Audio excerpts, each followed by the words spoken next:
Nick held his first web session 2 weeks ago, a week ago. I can't remember. Two But it was for weeks. all right. This will be the second one, right? But this time I'm involved. Right. Let me just begin by sharing my screen.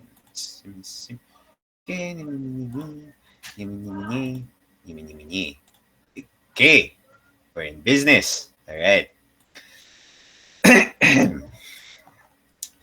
Good evening, everyone. I hope everyone has had a nice dinner. Welcome to GDG's first officially unofficial Python tutorial. Woo! Okay, held by me, Jay, GDG's data science guy. Thank you so much for coming. I was like literally not expecting this many people to join. And I wasn't expecting so many people to join the GC either, but here we are. We're really stacked right now, and I'm very, very happy. Tonight, I'm joined with Nick, GDG's AI officer. Say hi, Nick. Okay, I'll assume he said hi. And we're also joined by Homer, our lead, whose throat isn't really working right now. Right. So this is how it's gonna work. Tonight is gonna I'm gonna be more focused on the why as well as the what. Why learn Python? Why is it so important to learn Python? And why is it relevant in this day and age? And as for the what, I'll be answering the questions. What exactly can we do with Python? What can we make with it? And what does it look like, especially compared to a language like C? I am aware that for some of you, this will be your first exposure to said programming language, Python. Our curriculum here in DCISM mandates that we all learn C. Unfortunately, what usually happens is when time comes to actually work on something like thesis, which the meta is right now, is machine learning, we lack the technical skills necessary and we're given a very short time frame to work from the ground up. As a data science officer, and I think me and Nick kind of agree on this, it's our duty to teach y'all as much as we can to close said skill gap. And for me, that'll be the fundamentals. My job is to make data science and hopefully when you get there, machine learning more accessible in a sense. So hopefully when the time comes, you will be ready.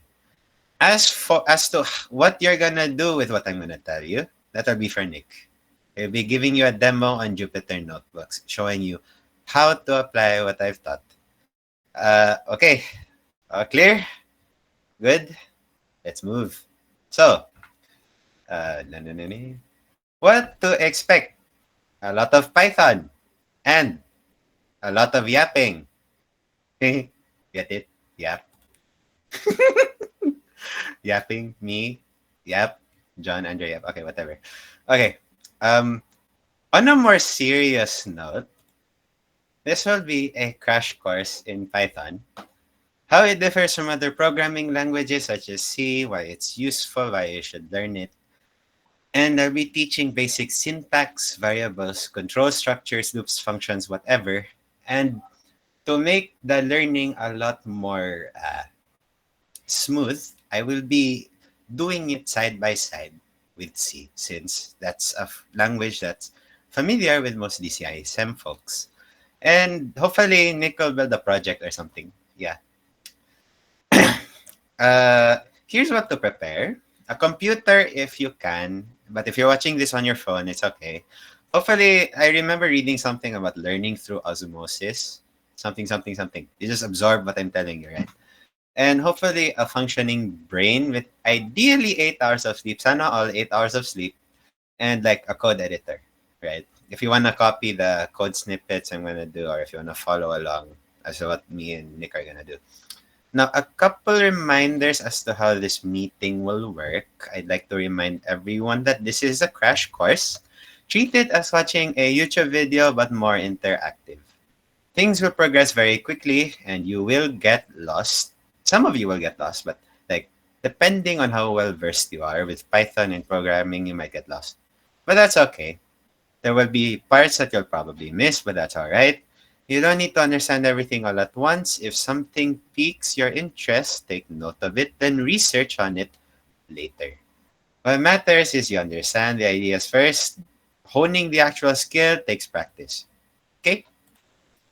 So the slides will be shared after this tutorial. Feel free to leave at any time. No pressure. No attendance will be taken. Attendance is not mandatory. Okay? So I'm gonna be like yapping, yapping, yapping. Feel free to interrupt at any time by unmuting your mic since I can't see if anyone's raising their hands or anything since I'm manning the PowerPoint. And this section of tutorial should not last more of an hour. If it does, sorry. And most importantly of all, enjoy the ride. Okay, let's begin. What is Python? Python is a genus of constricting snakes in the Pythonidae family, native to the tropics and subtropics of the Eastern Hemisphere. The name Python was proposed by François-Marie Daudin in 1803. Currently, 10 Python species are recognized as valid. 3 formerly considered Python subspecies have been promoted, and a new species has recently been recognized. Now, what does Python look like? On the screen, I have 3 images of Python. On the left, we have the Indian Python. In the middle, we have the Central African. And on the last, we have the Burmese. Okay, now what actually what actually is Python? All right, Python is a high-level general-purpose programming languages whose philosophy emphasizes code readability with the use of significant indentation. Okay, so what does it look like? See this snippet over here. This is what it looks like. So the code here squares a given list of numbers, then returns a new list of the squared numbers. You understand what lists and stuff here work. Basically, the terminology used in Python is different from in C. So, in C, you have arrays, but in Python, they're called lists, right? In C, I believe they're called, in other languages, stuff like hash tables or hash maps exist. And in Python, they're called dictionaries. More on the terms later, but that's more on the advanced stuff. I'm going to teach you the basics for now. All right, moving on. So what makes Python stand out? Number one, it is super simple to read compared to its other languages. It is ultra intuitive. And you can pretty much just use it to build just about anything. And there's like a library for everything. So many libraries. They have a very big community as well supporting it, and it is open source, which means you can see what actually goes on behind like the interpreter and stuff. Okay. So what makes Python different from C? C is a compiled language. What do we mean by compiled? In order to run C programs, the program itself needs to be compiled using a compiler. Wow, informative. Compiled using a compiler. But what that compiler actually does is it translates the text, which is usually like, you know how it's like Englishy, right? Main, int, var. It translates that into machine code that the computer can actually read, right? Because it can't just read it right away. It needs to read it in terms of machine codes. Zeros and ones are assembly. I'm not that familiar with how compilers work. Just trust me, bro. It's compiled. Number two, Python is interpreted. The code gets executed line by line by what's called an interpreter, right? So whatever you type in Python, actually, yeah, this is the thing.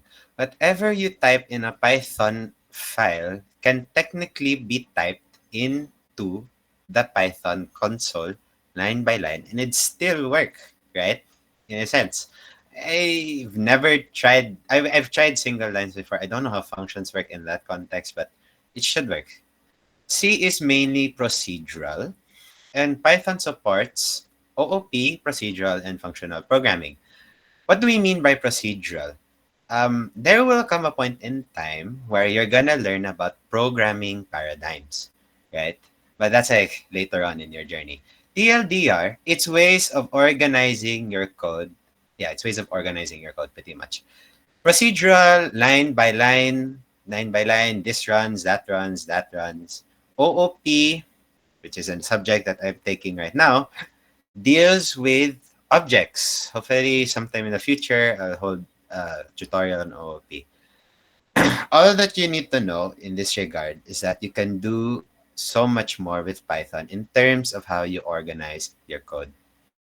Number three, memory in C can be managed, needs to be managed manually, while Python has what's called garbage collection. To any of the Prog 2 finishers here and to any of the DSA takers, in C, whenever you need to allocate memory, you use either malloc or calloc, right? And what that does is it allocates memory in the heap. Like it allocates memory in the heap, that's it. And that memory needs to be managed carefully. You need to free it afterwards. Otherwise, you might run out of memory when you need it, and something bad stuff happens basically, right? You have malloc, you have free, you have calloc as well. Something. Python, on the other hand, has what's called garbage collection. What happens is the interpreter does all the management of the memory.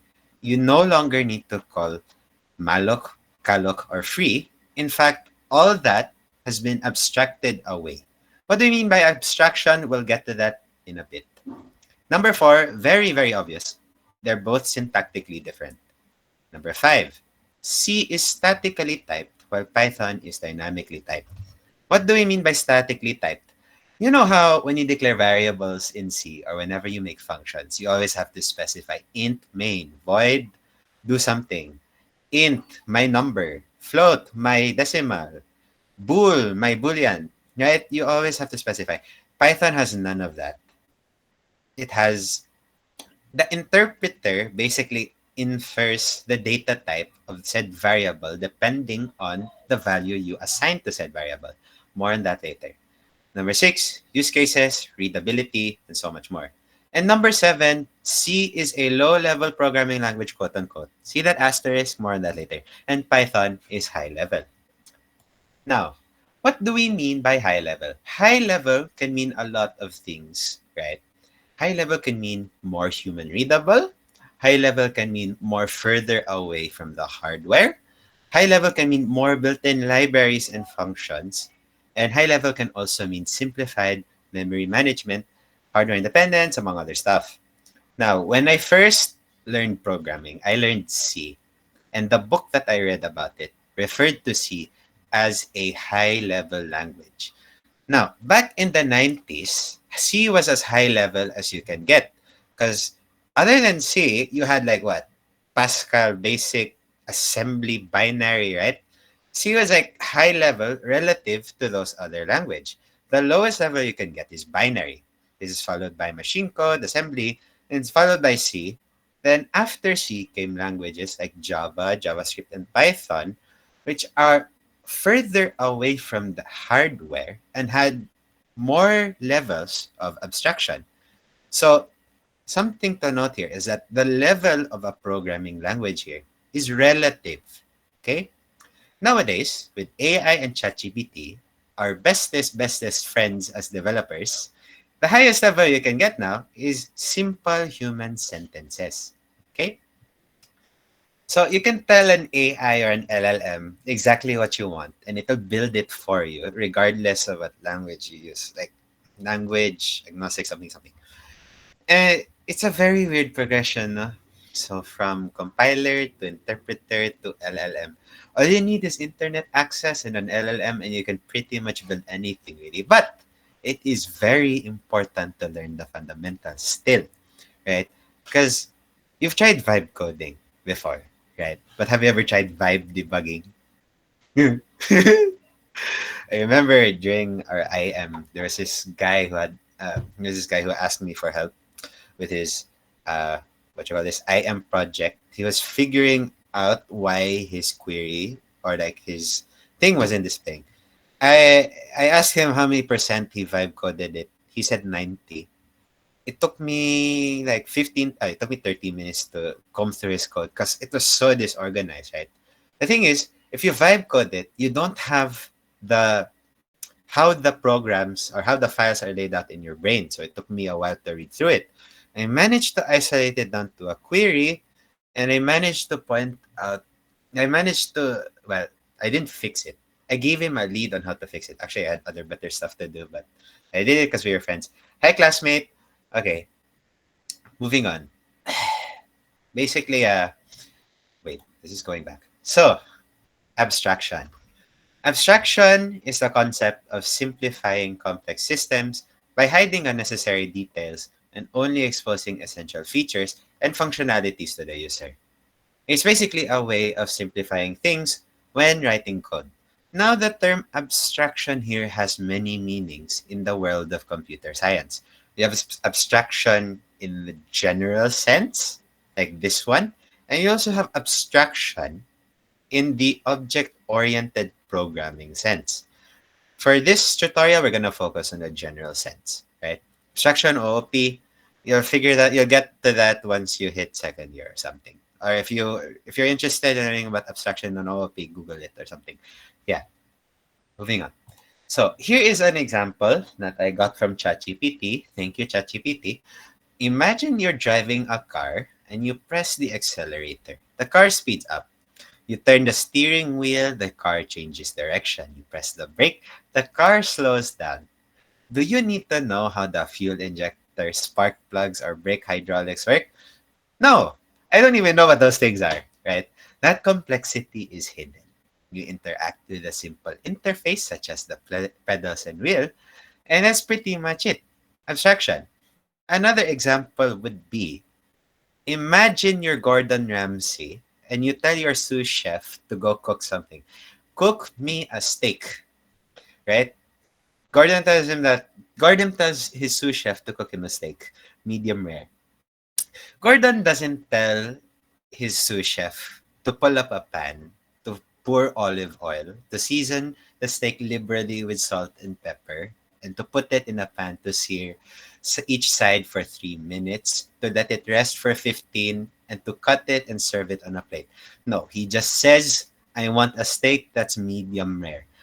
All those steps have been hidden away, in a sense, abstracted away. Idiot sandwich. Okay, moving on. So, why learn it in the first place? Python is an amazing, amazing language. Learning it opens so many doors and career options. It lets you. Here's just a couple examples: applications dev, data science, machine learning, backend, automation, DevOps, cybersec, game dev, embedded systems. Yes, you can do embedded systems in Python. Abstraction. Again, abstraction, right? So what happens is Python, it basically becomes a wrapper in a sense. All the lower level memory management, blah, blah, blah, I don't know that much about embedded systems, but all I know is that it takes away all the fuss out of having to program it in, say, C or a lower level language. Fintech, research in Agos, and the number one thing, fun. Programming is fun. It can be fun. Depends on how you like do it. Honestly, it's like, what can't you do with Python, right? What can you not build with it?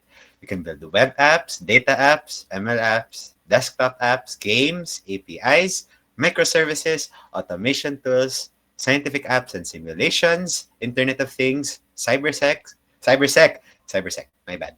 And most importantly of all, a future. Ooh, cool, right? Okay, let's get to the real meat. How to Python 101. We begin with a simple, okay, I know we're not yet there. Step 0, install the interpreter. I have here the URL to Python's official website. Please go to it, download, and install the latest release of Python. There are many YouTube guides out there that will teach you how to install Python.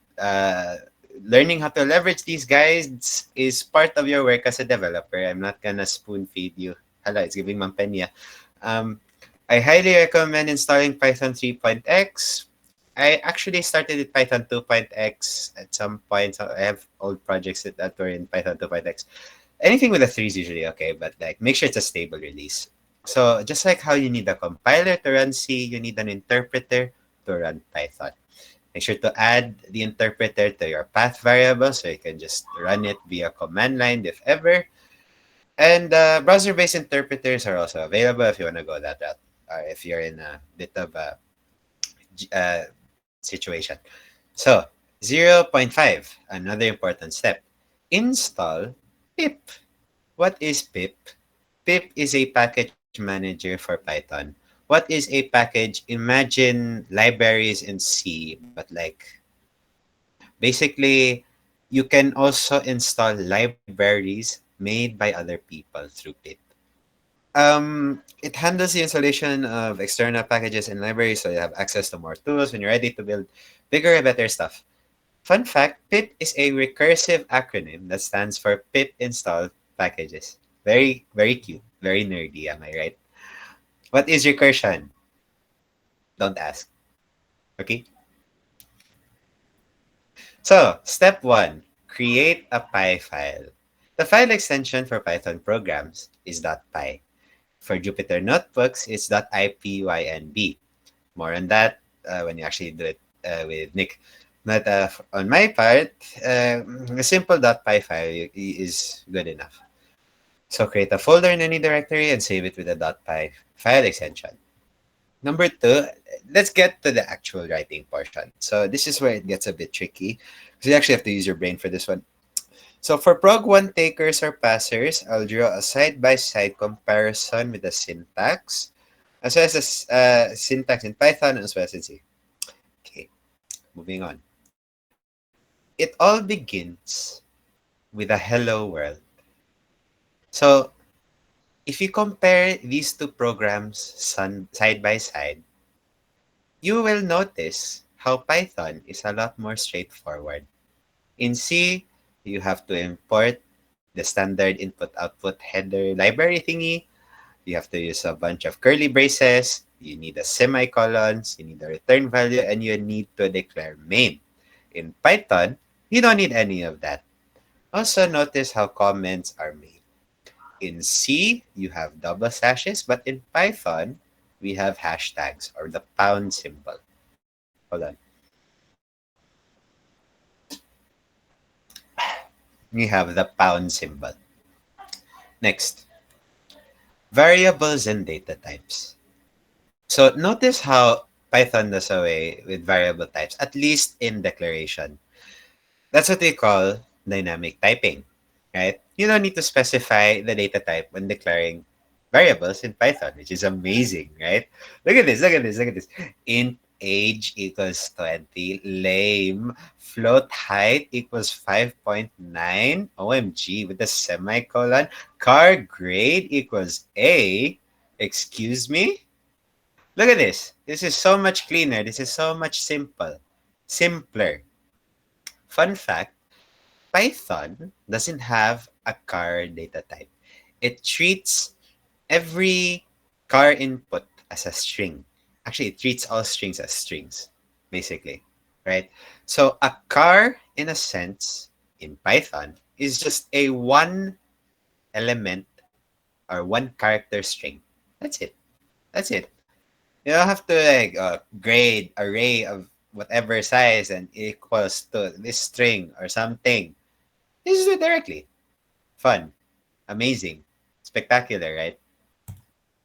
Next. Okay. Control structures. If else. So I think this is a bread and butter for every programming language. Every programming language has their version of if else. Python is a bit unique in that it does not have else if. Also, it doesn't use curly braces, and it also doesn't use parentheses for surrounding the conditions. If you look at this example here, you can see that we have the if keyword, we have the condition, which is surrounded by the parentheses, and we have the curly braces, and inside is the actual body or the code that executes if this condition is correct. Next up, we have the else if, and lastly, we have the else, right? Very Very C-like, very C. Definitely, it's definitely C. In Python, however, we don't need that. We don't need the parentheses. In fact, I'm pretty sure it'll throw an error if you try to put parentheses. Will it throw an error? No, I think you can still put parentheses for multiple conditions. Figure it out. And instead of curly braces, we have colons here. And the section that gets executed when the condition is met is indented using either a tab or a space, right? In Python, we do not have else if. We do not have else if chaining. Rather, we chain or we use the elif keyword. I know it's very weird. I remember learning this for the very first time. I thought it was really, really weird, no? But it is what it is. And then the else keyword stays the same. Okay? So for loops are really fun. It's really interesting how for loops work in Python, right? Especially if you like go deeper. In okay, for prog one takers, hi, this is for loop prog one takers. A for loop is a kind of loop that has three segments within its parentheses here. You have the declaration, you have the condition, and you have the increment, right? In Python, we do away with that, right? We do away with that. So these two here are pretty much equivalent. They print out 0 through 4. But in here, it's a lot shortened. For I in range 5, print I. I believe it prints the same thing. If not, I'm sorry. But how this works is the range function here, which is a built-in function, creates a list of 5 integers ranging from 0 to 4 or 1 to 5. I can't remember. And it actually iterates through each of the items. There is no counter, but you can build this in a way that uses a counter through a while loop, right? So this part is kind of advanced depending on where you're at right now with programming in Python. It makes sense once you play around with it. No, when you play around with it and when you research more about how the for loop works and how it relates to lists. For now, this is just what it looks like. You don't need to understand it right away. This is just how it is. Okay? Now, while loop. So notice how the while keyword stays the same, except the parentheses are gone and the colon is replaced by curly braces. And another important note, incrementing in C is very different from incrementing in Python. This is one of the pain points. It's like when you know enough languages, you'll get to the point where you forget that this doesn't exist in this. Is one of those weird things about Python. No, if you try to increment, if you try to increment a variable in the C style in Python, it'll throw an error, or your code editor shows that it doesn't work. Right. Other than that, the while keyword remains the same. Next, functions. Functions. And once again, dynamic typing is the goat, right? The return keyword stays the same, but in Python, it's a lot more powerful. But more on that later. So notice how in creating the actual function, you don't have to specify its return type. Again, dynamic typing, dynamic typing, right? Here we have a catcher variable in main, which gets the value returned by calling add, calling add with the arguments 3, 4. These two are equivalent, right? Also, like notice how the print is weird. Notice how it's a lot more straightforward to print here, right? Now, what do I mean by functions in Python are a lot more powerful? I think Nick will demonstrate this, but you can actually return multiple values or variables from a single Python function in Python, right? You separate, I can't remember the term for it, but yeah. And it's also possible to return functions in functions. Yeah, you can have a function that returns a function. It's crazy. I know. Mind melting. But we're not there yet. One step at a time. Just know that it's there. Just know that it exists. Yeah. Just know that it exists. Mm. And here are just the important little things with Python and whatnot. So, typecasting. This is how you cast in floats as integers. You put the data type within the parentheses and you put the variable next to it, and you assign it to a variable here. How Python does it is you put the data type, you treat it like a built-in function almost. You pass it whatever you're trying to cast it as, and as long as it's valid, it should cast it as the type that you want it to be cast, right? I believe the built-in function for getting the ASCII value in Python is called ord. Yeah, correct me if I'm wrong. Ord, O-R-D, then parentheses, parentheses, and inside the character. Something, something. So this is how it looks like. And string formatting. Notice how in printf, a printf is short for print format.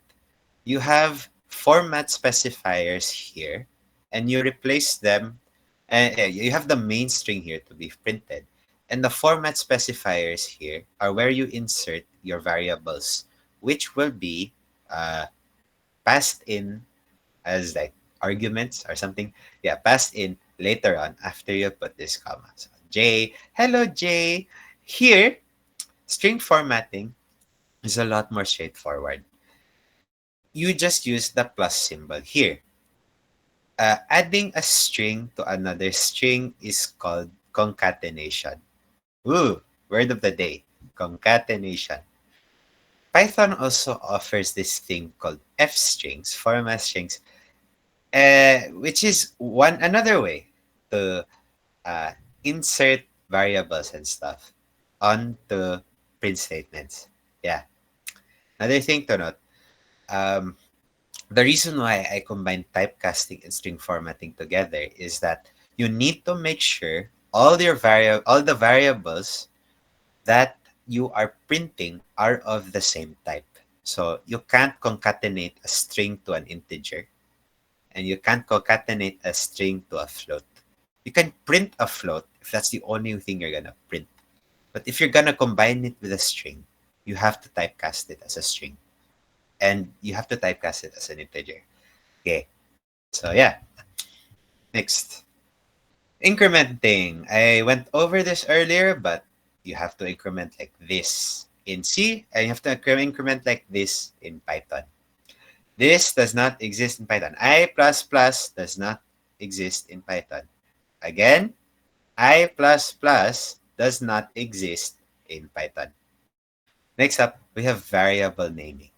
Variable naming. It's very important that we name our variables consistently, right? Um, oops. So certain languages have a naming convention that is always a good idea to follow. In C, the ideal naming convention is camel case. Camel case. What is camel case? We leave the first letter of the first word uncapitalized, and for every succeeding word in the variable's name, we capitalize the first letter. So I am a variable equals 100. There are many ways to name variables. There are many quote unquote cases or naming conventions out there. Camel case is one of them. So is Pascal case, right? Pascal's another programming language. Pascal case is generally used to name classes when you're dealing with object-oriented programming, but more on that later. And we have kebab case, which is also kind of popular. It's called kebab case because each of the words are separated by a dash, which kind of forms a kebab, right? Kebab case, kebab. Okay. And lastly, we have Python. Well, not really lastly. We have constants, which are always named in all caps. Like, if you don't name your constants in all caps, like, what are you doing, bro? Like, why? Like, bro. Same holds true for Python. And you separate each word with an underscore, ideally. In Python, the best naming convention or the best case to follow is what's called snake case, where each variable name is in lowercase and each word is separated by an underscore, as you can see here. For more info about naming conventions and blah blah blah, make sure to look at your programming language's style guide, which is something I'm guilty of not doing sometimes. It's something I do from time to time. So Python has its own style guide called PEP. PEP 8 is the most recent one. This is the URL to its website, and PEP stands for Python Enhancement Proposals. Okay, I think that's about it. All good. Time for the fun part. Jupyter Notebooks by Nick. Woo! Woo! Okay, that's it from me. Thank you so much for listening to my part of the tutorial. I hope you guys learned something and I hope you guys are ready to learn from Nick. That is all. Thank you. Wow, so we ended early day. So if anyone has questions though, go ahead and ask. Go ahead. I'll try to answer them the best I can, but I will let you know if I end up Googling them.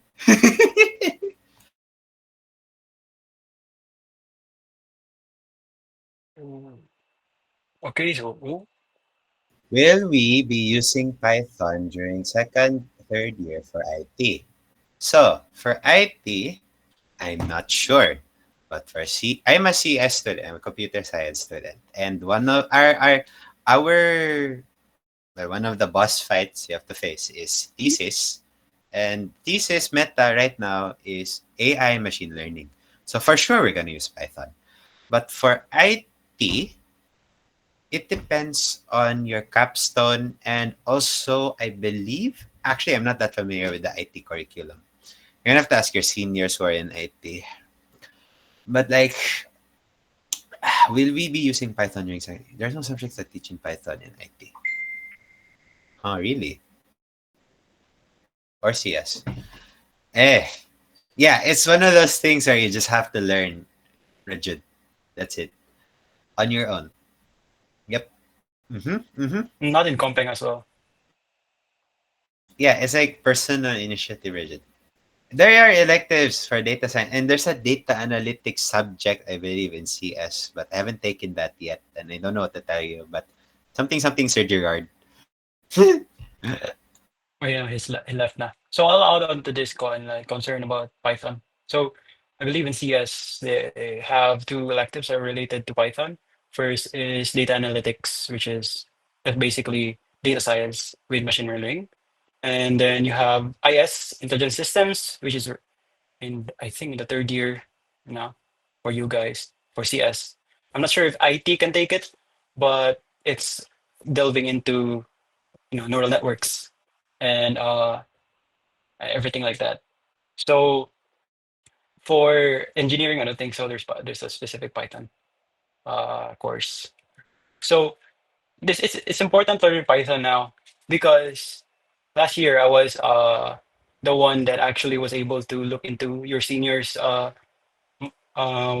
thesis because I was asked by Gerard, the previous faculty for data and AI, to oversee the some of the thesis, and like probably like 95% of the papers were related to AI or data science. What were the So papers that weren't related to AI or data science? oh, I it's also forget. algorithms. Algorithms. Oh, my favorite. Char. So there was one from I know Nikolai did a meta-analysis of computational biology related algorithms, and there was another one that had a thesis. I don't know what happened to their thesis, but it was a thesis on a new algorithm for like searching, I think, but they're very far and few between. Good. So yeah, you guys really have to get into Python. Yeah, like I think okay. This is my personal take, right? Hold on, wait. I have to, but I have a personal take when it comes to learning stuff like that. Um, I feel like Python, like stuff. It's like this, right? If you're gonna do software, if you're gonna do tech stuff, especially like software dev, I think Python and stuff like web dev are a given. Like you need to be able to know how to do it both. You have imagine being a software dev and not knowing how to make a website, right? Like, and imagine like not knowing Python basics, right? That's just my personal take, ha. But there will come a point in time where the language doesn't matter, and what you'll be asked is to build something to help people, right?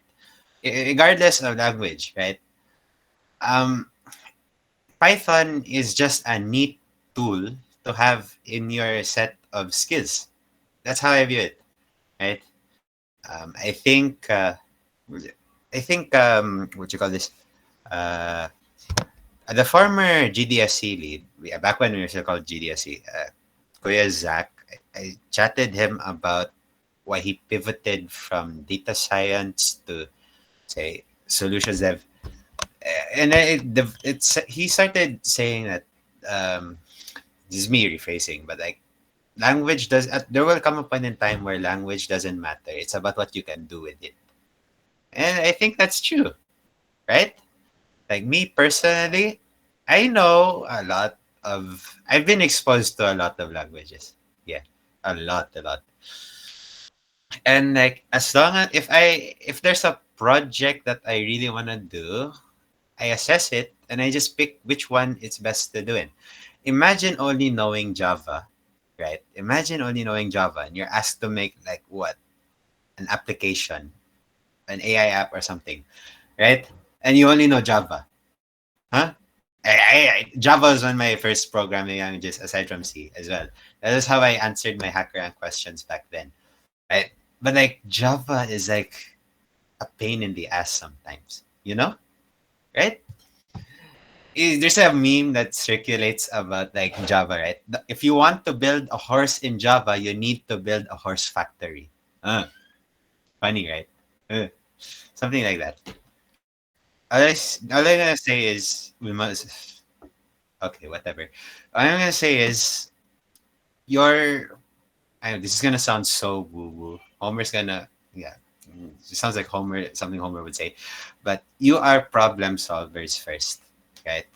You are critical thinkers. You gotta use whatever's in your toolbox. The more tools you have, the better, essentially, right? So cast a very wide net in that sense. Go to software and tech with that kind of mindset. Like me, I specialize in data science. I do Python. And I can do a bunch of other stuff. Like I recently finished my portfolio site. Right now, I'm just getting feedback on it. Right?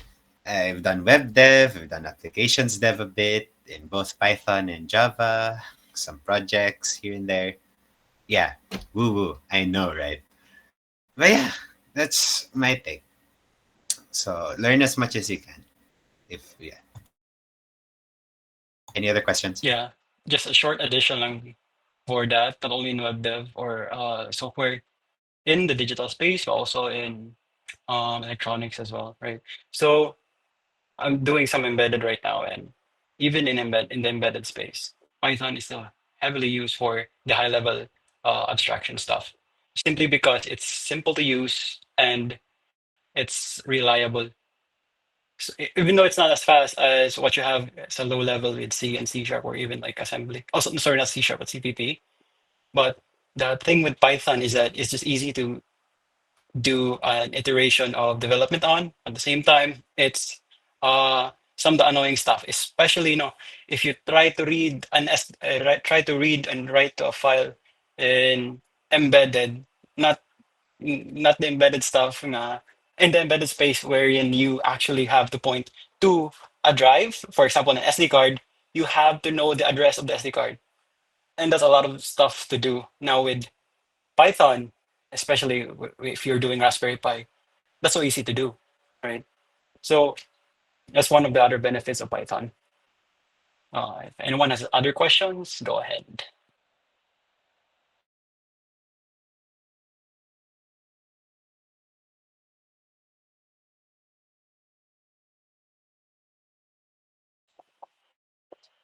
okay? I think no one is asking any Nick, I question. think it's okay for you to take over. I have some stuff to do on my end.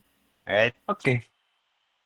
So, okay, guys. So first, I'm gonna actually share, which is someone recording. Who's recording? Uh, hang on. Me. Okay. So for this, I already sent the link.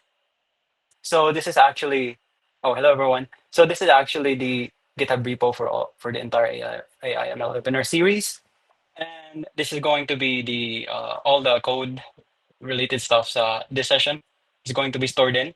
So this is already session two, and session one, which was last 2 weeks ago, was about Python basics.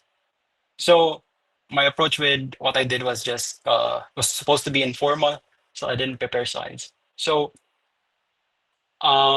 before I go into the Jupyter Notebook stuff now, I will just talk a bit more about Python. So in Python here, you could actually have type hints. So type hints are not the same as typing in C or C or other languages. Is that it's still dynamically typed. So even if you put here, for example, string, and you put a Boolean variable here, it will not actually throw an error. So the point of having type hints in Python is that they're only hints. So it would actually just tell you or serve as a guide for you and for other people that this variable should be a Boolean. So that's it for type hints. Now, a bit more onto the. So this is actually not part of my presentation, okay? So maybe formal lang. So here we have essentially these are called dictionaries. So this would be equivalent to Java as hash maps, I believe. So you have your keys. So format ani, it's just curly braces, and then you have your key and value pair, where the key must be either a string or I think it could be an integer, and then your value could be anything. So it's just very helpful for accessing information. For example, Kenny, this is my personal information, it's my name, and this is my program. So I just print the my personal information variable, and then I access the value of the program na key, which is BS Mechanical Engineering, and it prints out BS Mechanical Engineering. So that's like some things to add lang from the Python side. So now, since it's 8:59, I think I can start now for the Jupyter uh, notebooks. So I'm going to present. Hang on. Kita raw. Oh,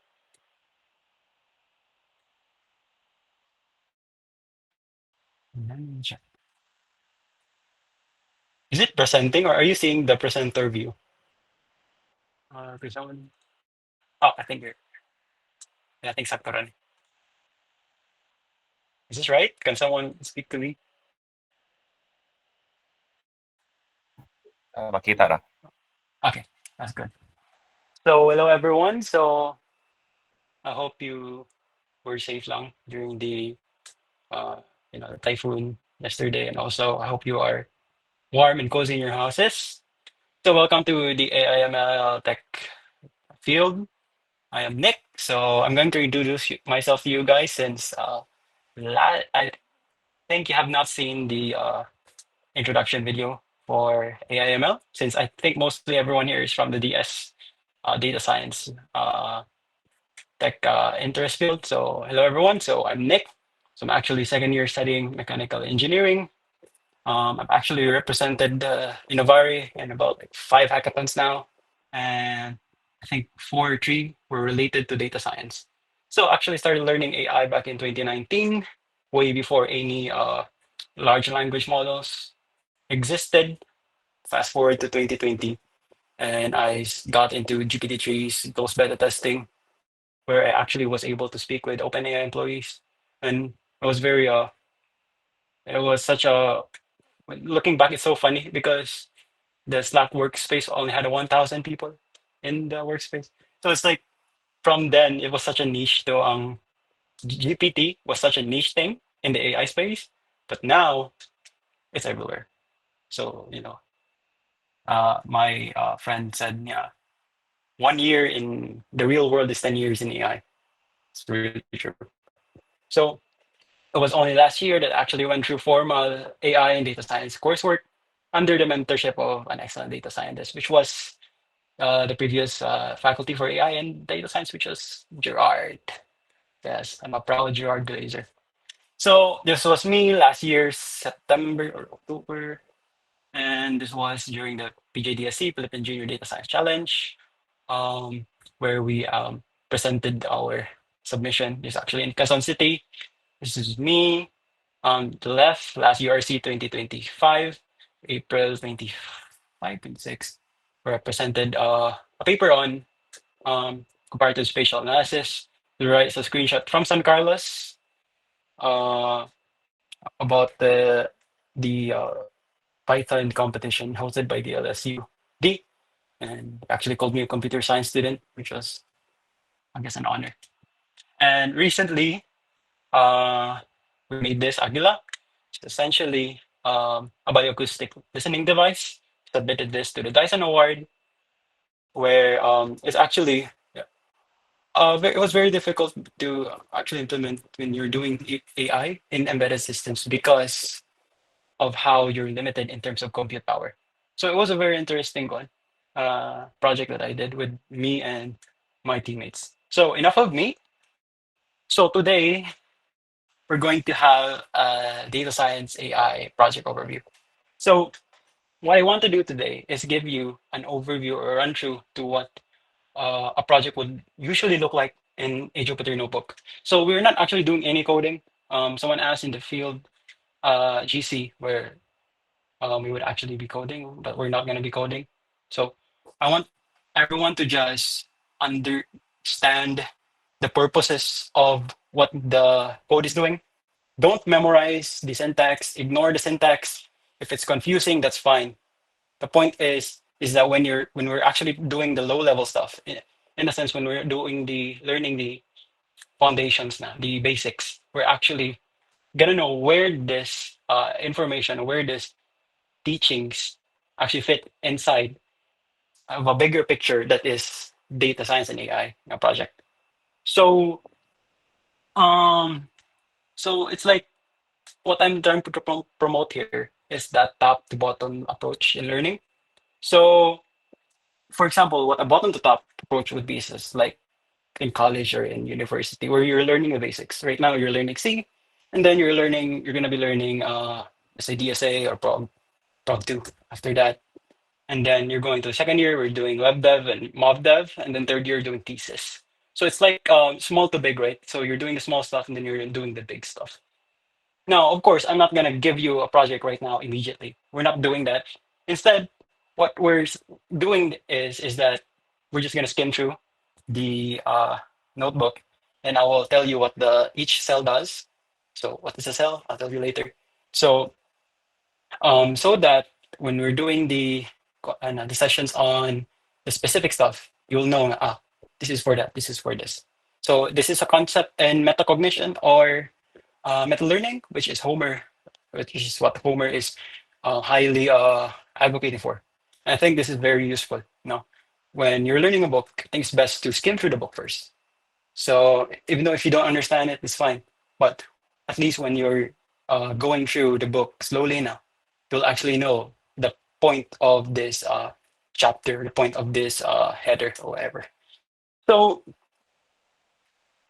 yes, so there's actually difference. There's a specific difference between data science and AI. So while we might be doing, this is a big confusion with our tech field now. Why is Google promoting two different fields for AI and data science? So the difference, like the specific difference between data science and AI, is that in AI, your um basically your goal is prediction. So prediction is a self-explanatory word where you're trying to predict the future using the information from the past. Now, in data science, what your goal is inference. So inference is basically gaining insight into the data from the past. So it's called data science, or is it not statistics? because with statistics, you're working with usually I would say nitpick data sets in a sense because it's very small. And although it's very descriptive, right?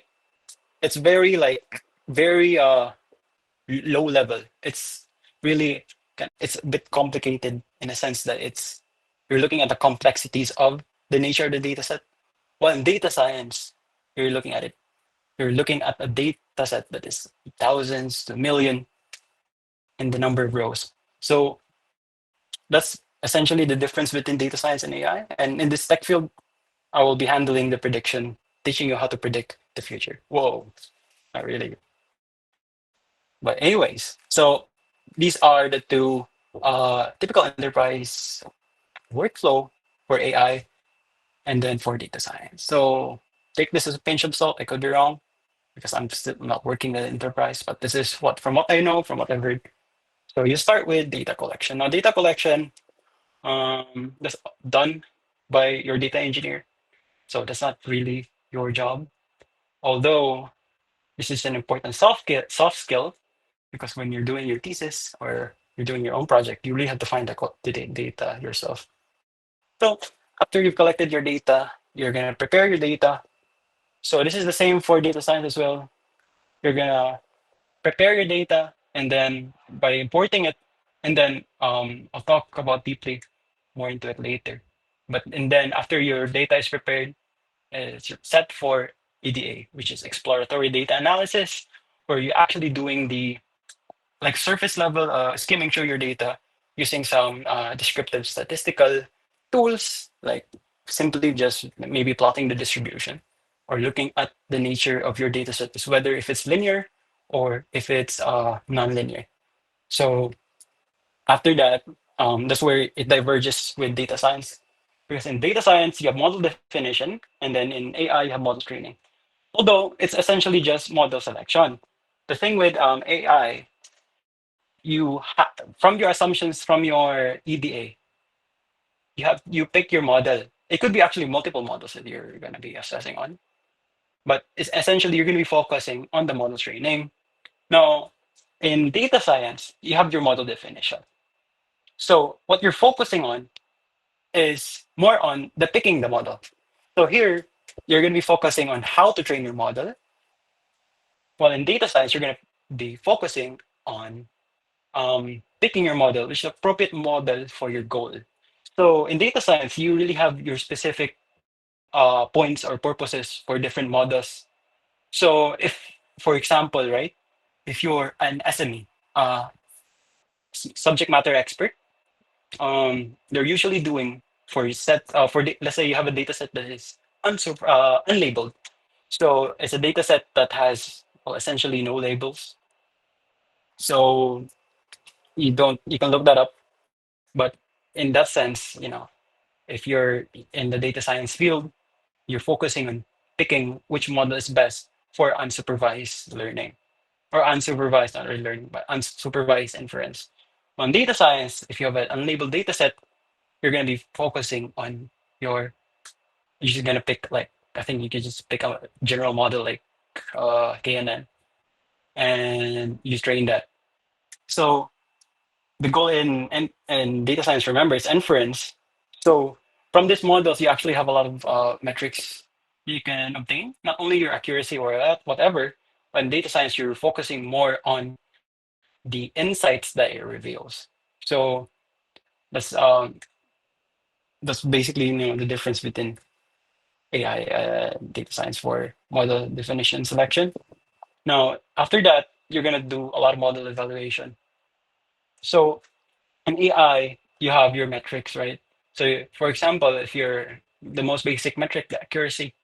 So, how accurate is your model, or how correct is your model in labeling a cat or a dog? So, let's say it's 90% accurate. So, out of 100 images of dogs and cats, you got 90 correct guesses for your model. Now, for data science, you have statistical inference, where you're actually doing some not really math stuff, but you're using some models or essentially some equations. But you don't have to learn the equations. Just plug a function in, that is imported from a library so that you could actually perform your plotting or your inferences, so what you understand about the data. Maybe the demographic that, I don't know, the place Umamusuling is 90% Filipino or something like that. So in AI, it's all about model evaluation. So after you evaluate your model and then the model is bad, you go back to model training. So maybe there's something wrong with your model. You tune some hyperparameters. You do some. Maybe you pick a different model. Then if it's you got your good metrics, you go to deployment, and then your client receives it. Now in data science, you have your robustness checking. So take this as a pinch of salt. I'm not really into data science, but I believe if robustness checking is the thing you do to check for how well your model generalizes. So what I mean by that is that if you add some data to your data set, is your model's inferences actually change only a bit? So it doesn't change like wildly differently. So if your model is robust, it does not change that much. There's no variance. There's not an significant increase in the variance of your results. Then yes, your model is robust. And then you go to your client, your reporting, visualization, and that part is literally where the soft skill of speaking and writing comes into play because your client might not be a programmer like you. Okay, so essentially that's for my presentation. So if you have questions, you can just leave it in the chat. Zeus is here. Oh, it's great. So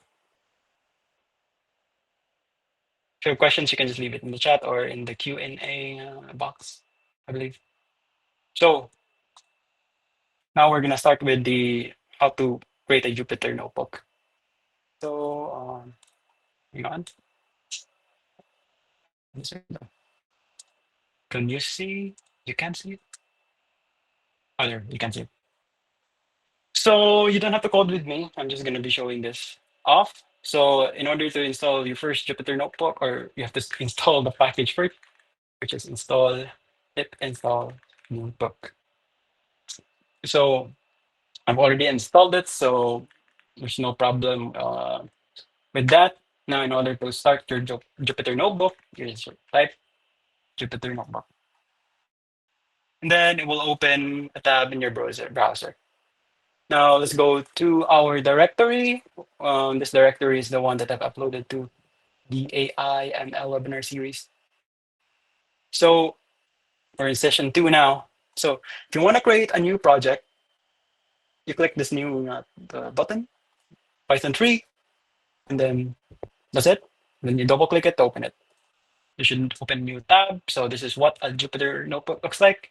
So the difference between a Jupyter notebook and a Python file is that in Jupyter notebooks, you have these things called cells. So this is a cell. As you can see my cursor, I'm moving it right now. So this is a cell. So the thing with Jupyter notebooks is that essentially each cell is treated like a file. So you can run each cell independently of a different cell. So if you add a cell here, you write some code here, and then you can also write some code here. So this is very, for example, no, we have a string, no world. So let's print the string, and then let's run it. Now you can run it by typing Shift Enter, or you could just run it by clicking here. I'm going to be doing Shift Enter. So yep, hello world. So the difference, another subtle or like important difference is that if you redeclare the variable, let's say hi world instead. So let's print the string. So what happened is if you run this, it will still say hello world because you have not run this cell. So if I run the cell and I run this cell, you get hi world.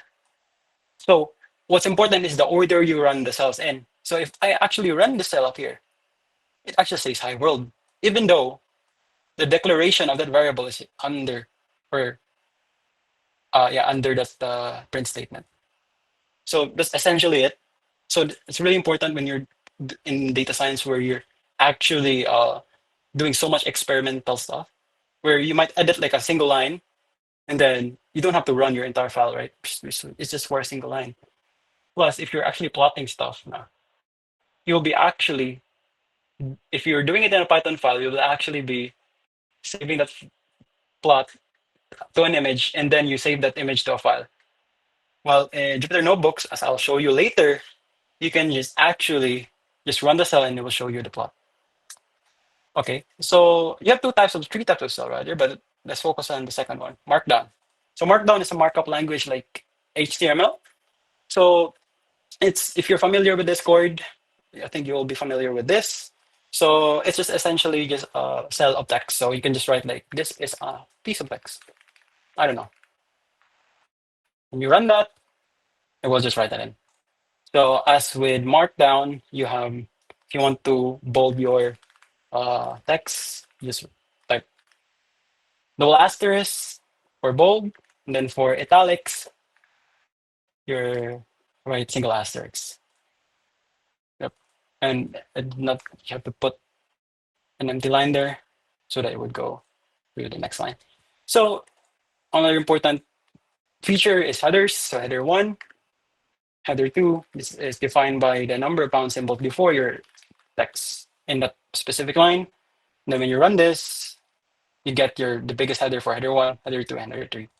So this is very important because you actually do need to essentially bin your notebooks into chapters for better readability.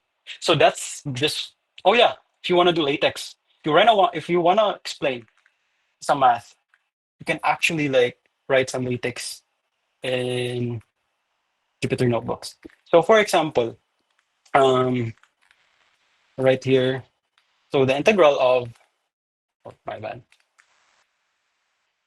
integral of sectan would be sec theta. So this is latex. If you're familiar with latex, you should know this, but yeah, essentially that's just it. So integral of sec tangent theta is sec theta plus your integration factor. So let's actually get into, so that's just about it, right? So if you know Python, you'll know how to use this. So it's just a tool. So there's nothing special about Jupyter Notebooks. Of course, it's special, but there's nothing really, it doesn't really add extra to your code or whatever. So let's get into the example project. So this will be confusing. So the point here is just to understand what each cell is doing. So here, this is an import. So ignore this. This will be specific to your project. This is just specific to my projects, So this changes as whatever you want to import. So as John mentioned earlier, import is basically just like is it like hashtag include in C++. I think this is going to C. So let's run this code. Um, yep, that's fine since it's already is working, although we don't have a warning. So usually, going back to the presentation is still working. So if you have your data preparation part, so this is going to be data preparation. So you load your data, you have these methods, ignore the syntax again. So if I run this cell, this will actually show me the first five columns, first five rows of my data set. So from reading this data set, you will essentially understand that this is a data set for food orders, right? So you have when it was ordered, maybe this person ordered this at lunch, and then when that order arrived, which is 30 minutes later, then how far the order was from the restaurant, or yeah, or the person that ordered it rather. The order size would be, let's say you ordered one meal, or you ordered two meals, three meals. Restaurant popularity is a scale of 1 to 5, or 0 to 5 rather, where just like in Food Panda or Grab. 5 stars for the best restaurant. There are weather conditions, self-explanatory. Traffic conditions, 1 for light traffic and 3 for heavy traffic. So this is if you use Excel. This is just basically the columns, and then you have the rows here. So this is basically it. So now in step two, this is usually what a lot of people do. So this is what I would do. So you could just, when you're doing your project, you could just copy paste this uh, method here. So first you look at the shape. So this is in terms of the number of rows and the number of columns. So number of rows is actually 10 rows. So it's a very small data set. So if you, let's open the data set here, and this is the raw data set. You actually have 10 orders now. So it's a very small data set that we'll be working with today. So, and then the second, what do you call this? Dimension, let's say, is 8, which is the number of columns. So from order ID that we 1, 2, 3, 4, 5, 6, 7, and 8. So just about it for data shape and then data info. And this is essentially a summary. It looks confusing, right? But just look at the, disregard the columns again. Just imagine this is an Excel sheet and this is the row. So the column describes what, of course, what column it is. So for ordered.id, ordered underscore ID, you have 10 non-null rows. What that means is that you have 10 rows that are actually not empty. So you have to deal in the in not only in data science but in AI as well, that you must not have empty rows.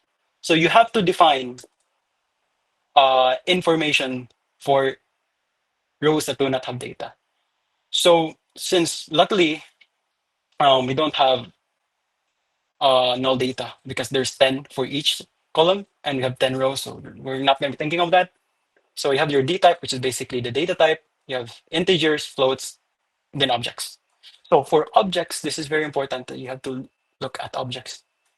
So you have to define what an object is in your, which will go through here in data pre-processing, because data science or like a model is basically an AI model is basically an equation. You cannot take uh undefined, like it can't take things like strings or things that aren't numbers.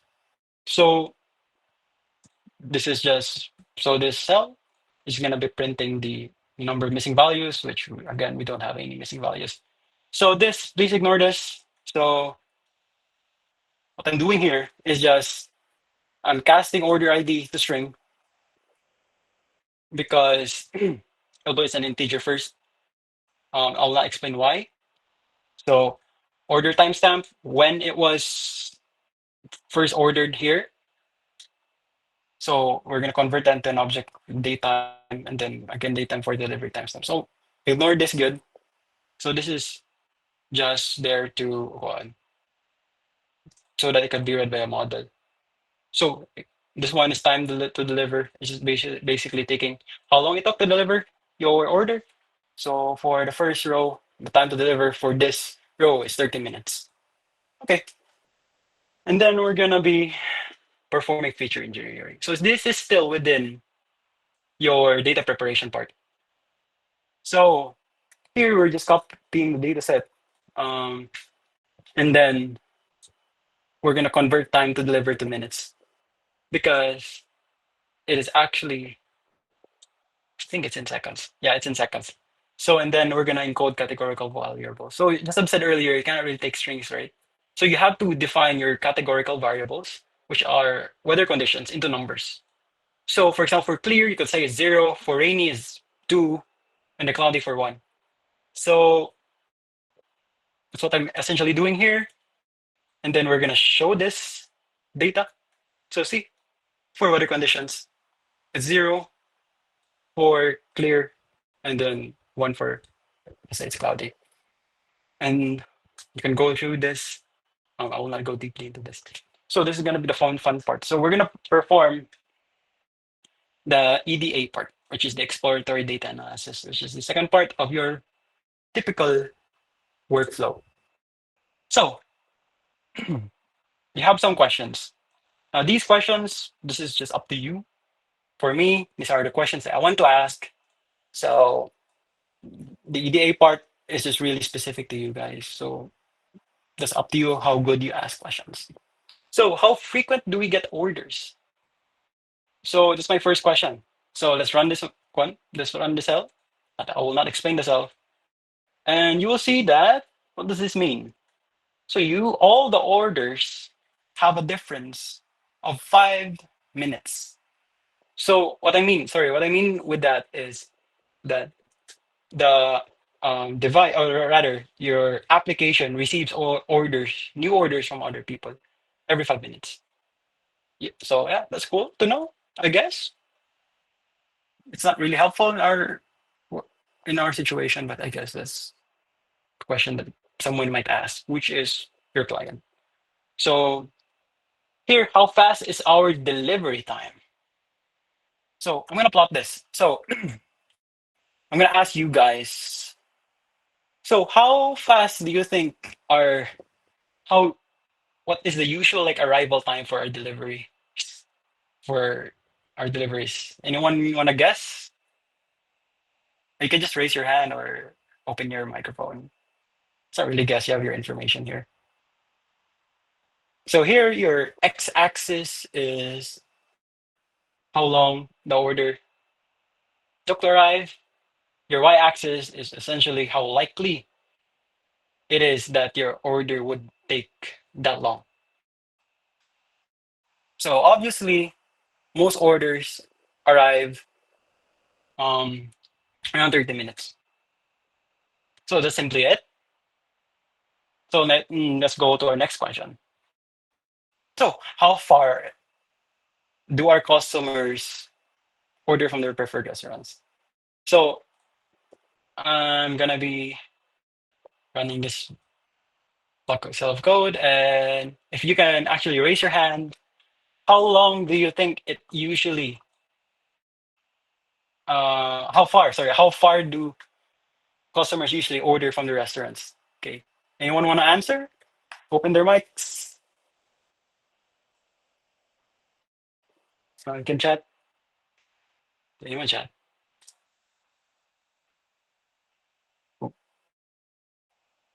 Yes, you will be sent a copy for your presentation. And what's the XY? Oh yeah, this is basically how likely you are to um okay, in this context, you have your x-axis, which is your distance from the restaurant. So your y-axis is how likely it is in your data set that you actually have that data. So for this situation, how far is our customers from their preferred restaurants? So as you can see from this plot, you don't really have to look at the y-axis, but you can just eyeball it and see that the peak of this curve right here is at 3 kilometers. So most of the orders are just 3 kilometers away from the restaurants. So that's about it for if you're curious about that. No. So so how much do our customers order? So I'm gonna run the cell. So looking at this cell or this plot, how much or rather what is the order size or the amount of meals do our customers order? Obviously, it's two. So what does this mean actually? Is anyone gonna try to guess what? So not only the obvious that customers order two meals mostly, but what from this plot alone, right? What else can you infer? You can raise your hand or open your microphones.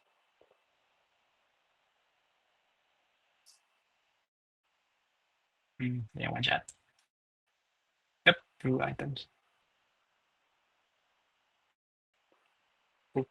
Okay, so this could also mean that customers do not prefer to order a lot of food on their delivery apps because they actually prefer to go to the restaurant itself. Because maybe, let's say, they're with their family. Of course, they're gonna have that reunion or that the importance of having to be together in front of your family, right? So that's why maybe in this situation that people are ordering uh, just two meals um, for each order. So that's what we understood from this graph. So again, these questions could be from your clients as well. So if you have a client or your boss, and then they're asking these specific questions, you're actually trying to find out the answers to the questions as well. So you might not be the person that's asking these questions. So it's also your job to um, show these plots to your clients, essentially. So this is gonna be a bit confusing. I'll try to explain. So we're done with our distribution analysis. So we understood how far the customers buy and then how fast the delivery time. Now, I have two things that I'm curious about. So, what is the relationship between weather conditions, traffic conditions, and order size? So you could just guess by looking at your data set. But what if you have a data set that's millions or tens of thousands? So that's why you have to perform uh, sorry, relationship analysis. So please ignore this. We'll just be looking at the plot. So I'll try to explain. So your y-axis, this is going to be a common plot in data science, okay? Which is these like matrices. So you're gonna have to get used to these kinds of plots. They're very common. So you have here your y-axis. Oh, okay, I can scroll. Your y-axis as the type of weather. So you have your fog, cloudy, rain, clear. Your x-axis as your traffic conditions.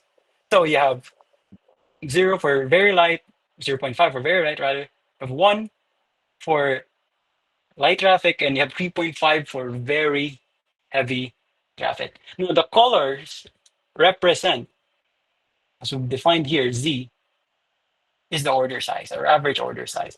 So represented by color. So 5 would be like 5 orders. So what does this mean? Okay, let's look at this first rectangle here. So your X is 1. So remember, this is your traffic condition. So, and then you have here your clear day. So for orders that are on conditions of traffic where it's light, let's say it's 3 p.m. and then it's clear. So there's no rain outside. It's very sunny. So orders are usually just very low lang. So you only have like an um average order size of 1 meal. It's very not that much.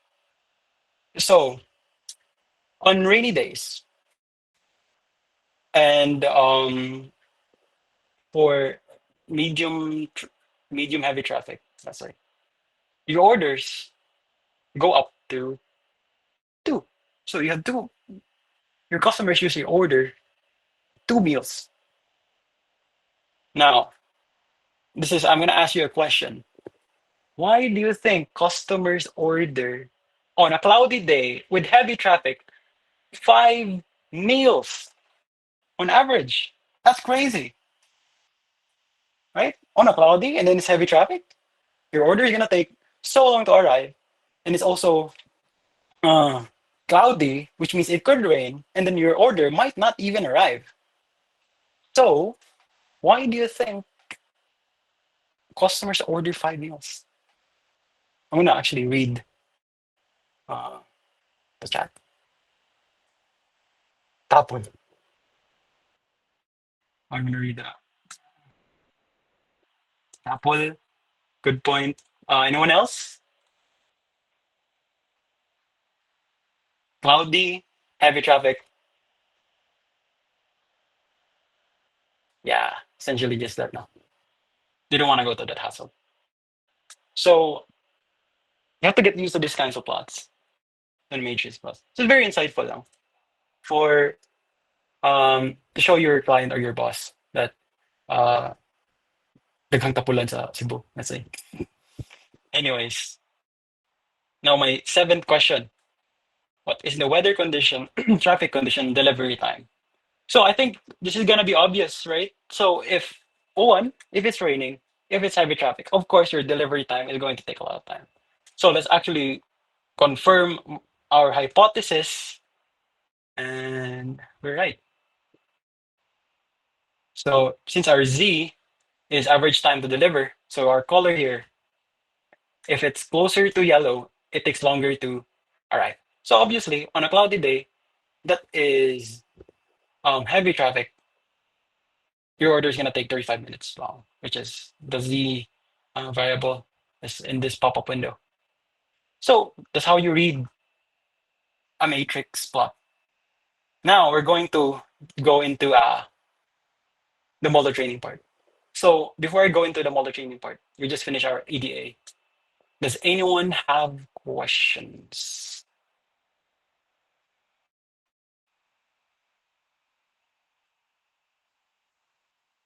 Oh, it's a general term, but these are matrix plots.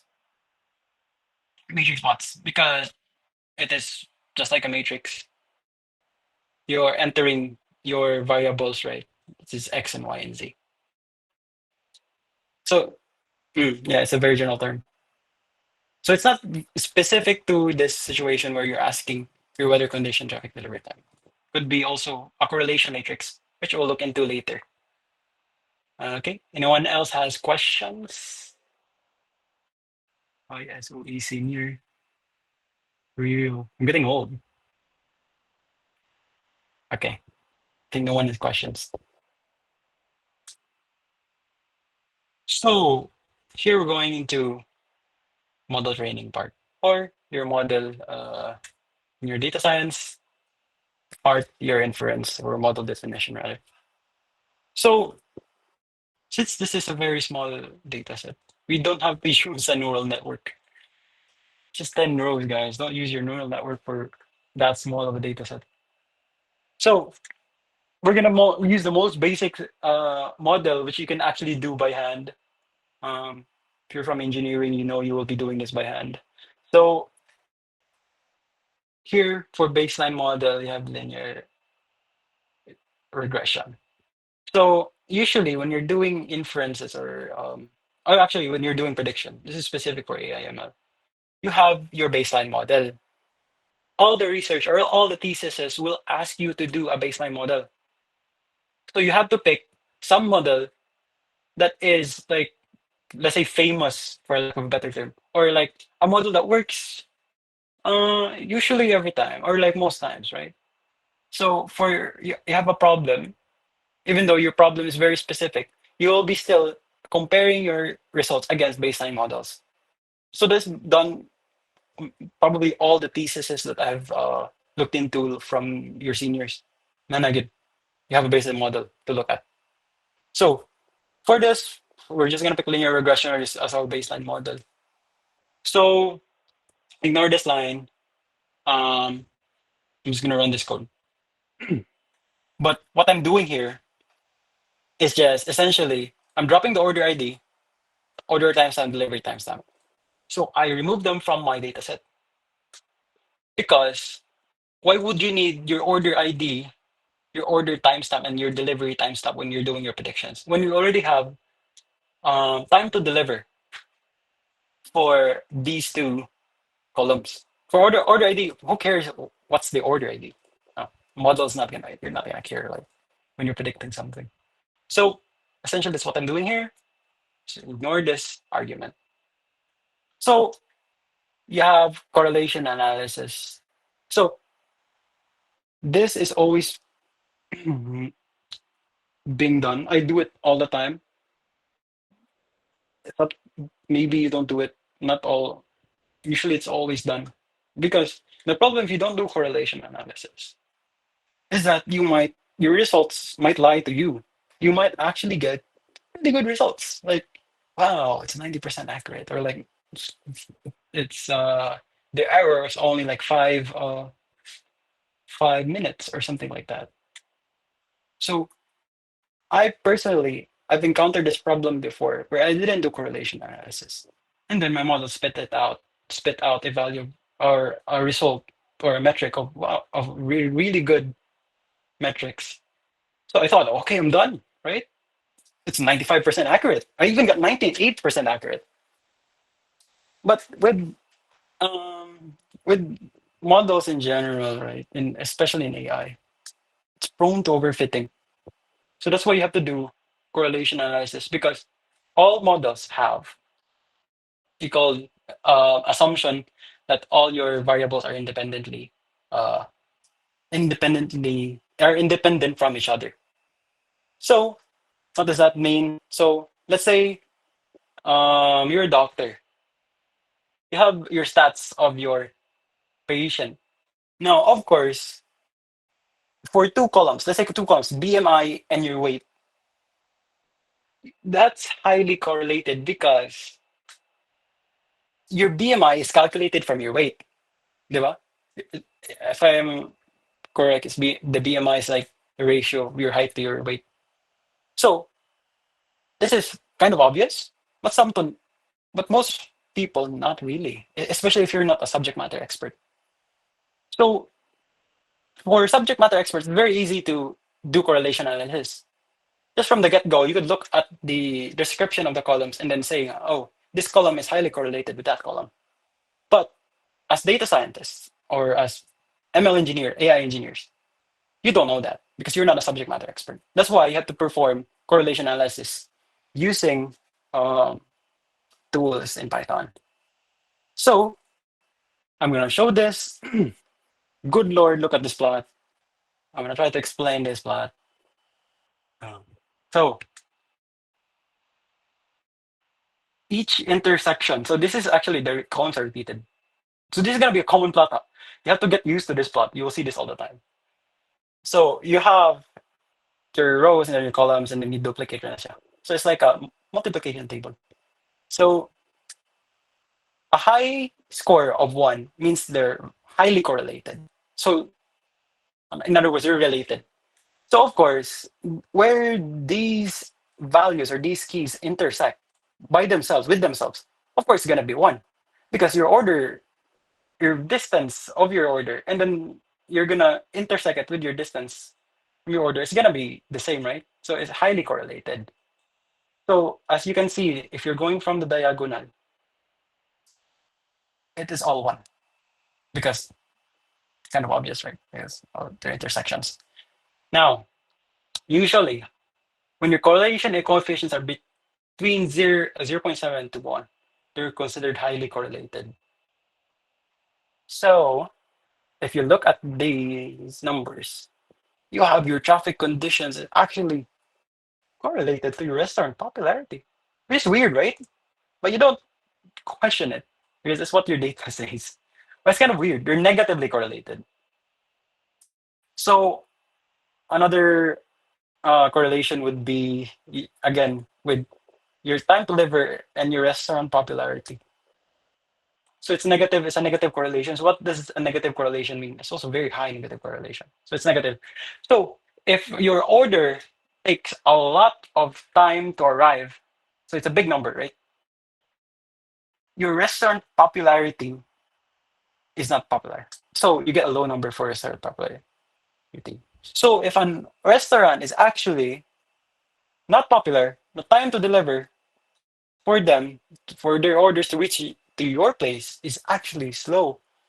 So that's like one insight we can get from this. So usually when you're doing correlation analysis, you drop the columns that have high multicollinearity, collinearity, which means you have columns such as traffic conditions, or sorry, time to deliver and restaurant popularity that are related to each other. You drop them, so you don't use them in your data.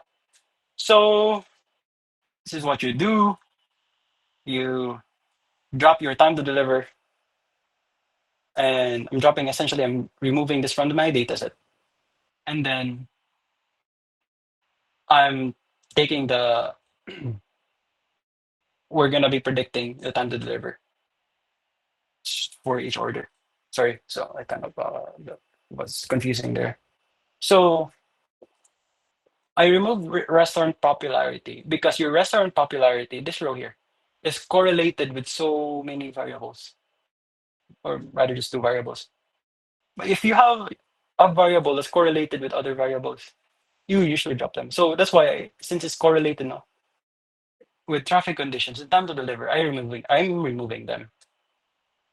So that's why I'm removing restaurant popularity. I'm also removing time to deliver because that's the variable we're trying to predict. So that's why I am saying, hey, drop this column and this column as well. So that's gonna be my X, um, essentially my X set. So in math, oh, uh, so in math, when you're describing a set, it's usually capital letters. So that's why for your uh, X columns, or rather your predictor columns, or other people call it covariates, um, I put it as a capital X. So this is going to be your data set where you're going to be predicting our Y variable, which is how long it would take to deliver. So I'm splitting, we're gonna ignore this line. So essentially that's what I'm doing, just dividing the data set. And then we're gonna be training our model. Wow, it's so short lang. It's very simple for even for other models. This is just what you really do. Right? It's so simple. So this is this is the two lines that define the model, and that's about it. So even in AI, right, in the AI space, a lot of the work is done on EDA and your data preparation. So your model, defining your model, especially in machine learning, is very simple. You just write this code. Now, for people that were living before computers, or not already, well, like before Python and whatever tools we have, this was very difficult to do. Well, of course, it's linear regression. It's easy. But imagine the people back then had to define these manually using forgot which library it was. But now, since we have the blessing of Python, you're just essentially doing this very simple task. So this is what you do. This is very specific to linear regression. You add a constant that is for your y intercept. If you remember how your your equation for a line is y equals mx plus b, right? Your b is your intercept. So that's why we're adding the constant term. So we're just gonna be fitting the model now, and this is very universal to all AI models where you have a method that is the fit. So you're pulling the OLS, which is basically ordinary least squares, which is just a fancy term for linear regression. So you put your y variable, the thing you're trying to predict, which is how long it would take to deliver, and then your columns. So let's run this, and I'm printing the model summary, which is basically a summary of how good the model is. So there's a lot of results here, and essentially what you're really just going to be looking for is this r squared. Now, if you are a statistician, or if you're really hardcore data scientist, you would look at all of these variables or these data or information. But for someone with our like simple project now, you would just be looking at this result, which is your r squared. Now, for this is specific again to linear regression, is that your r squared is just a measure of fit, which is saying that how good your model is. So your r squared ranges from 1 to negative 1, with 0 being the worst. So if your number is closer to 0, it means your model, your predictions are worse. So if it's negative, so it's negative 1, it means it's inversely correlated. So what does that mean? So if you're for r squared, it's only specific for r squared. But if your relationship is inversely correlated, so let's say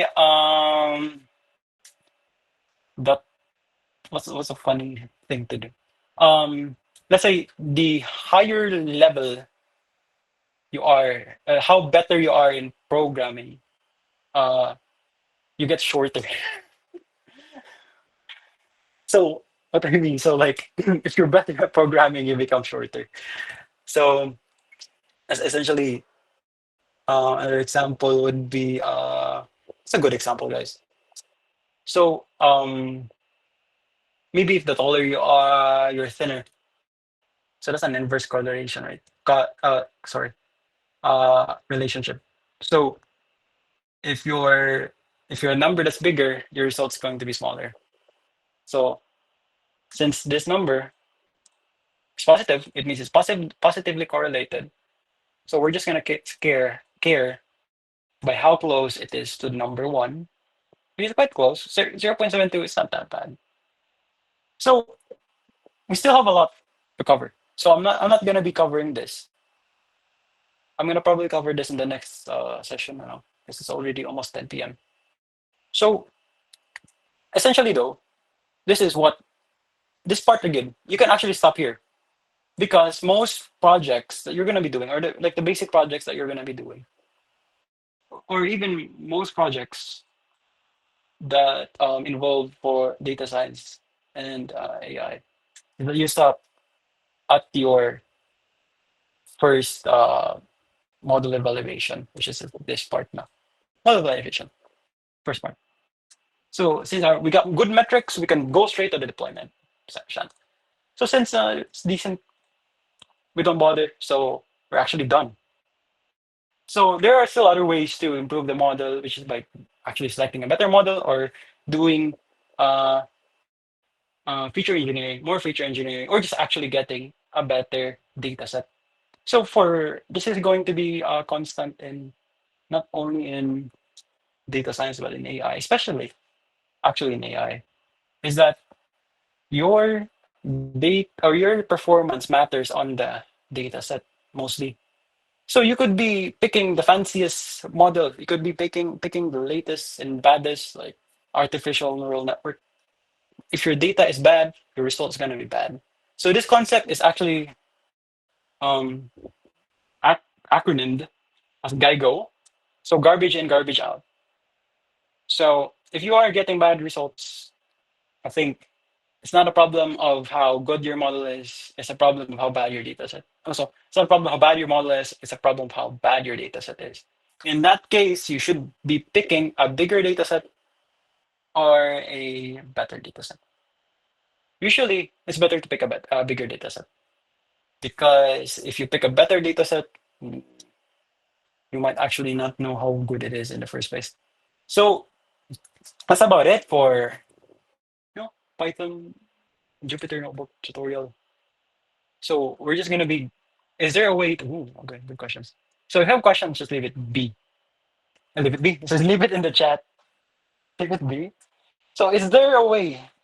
So this is essentially an basic overview of a data science or AI project. So usually that's what you just do for your basic projects or most of your projects. It's not really that scary. So everyone thinks like, oh my God, AI or machine learning is so hard to get into, but it's actually just that simple. It's actually simpler than a data science project because you're just predicting. Inference is a much harder thing to get into because you really have to know all or majority of the tools. While in AI ML, you have the privilege of having really good models now.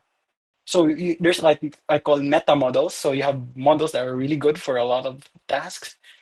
So, for example, random forest, XGBoost, maybe KNN and other models. Usually for majority of your problems, that's just it. You just use that model all the time. And it's just a matter of picking a better data set. So for data science, as I mentioned earlier, is model definition. It's a bit harder. So I'll just leave that to John. So this is about it. So I'm gonna be answering some of your questions here in the chat. So yes, I will be. There's a copy of the presentations um, in the directory for the AI project overview. It's in the README. It's under what is an AI project. There should be a link to the Google Slides. So is there a way to work with highly imbalanced datasets?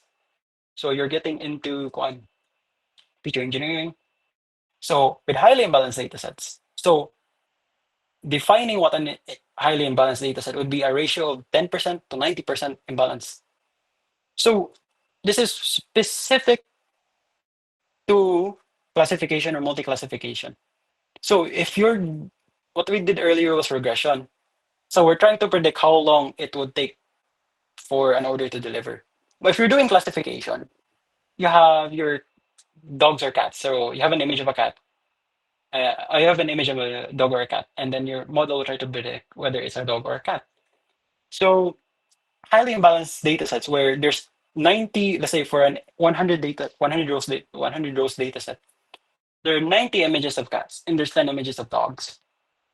Now, there's a lot of methods, but what you could do is either two, you have smote. I'm gonna type that in. Smote.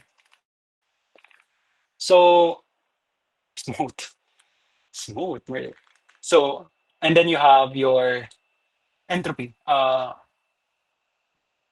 Your entropy by I think it's the Shannon's entropy. So you could either use that or smote. So smote is synthetic minority oversampling technique. I'll not get into that, but those are two ways that you could deal with imbalanced data sets. What here's our question. Stats part. Application stats were so cringe. Ooh, good question. So the stats parts of data science. Now, I'll, that's a good one. That's a good. I think John can answer this better than me. But for my part, okay, you have to define. Oh, for my thoughts on this, you have to define. Someone has to define what the problem is or what you're looking for. So maybe that's the part that you're trying to have a difficulty with because you don't have like a certain goal when you're doing a project.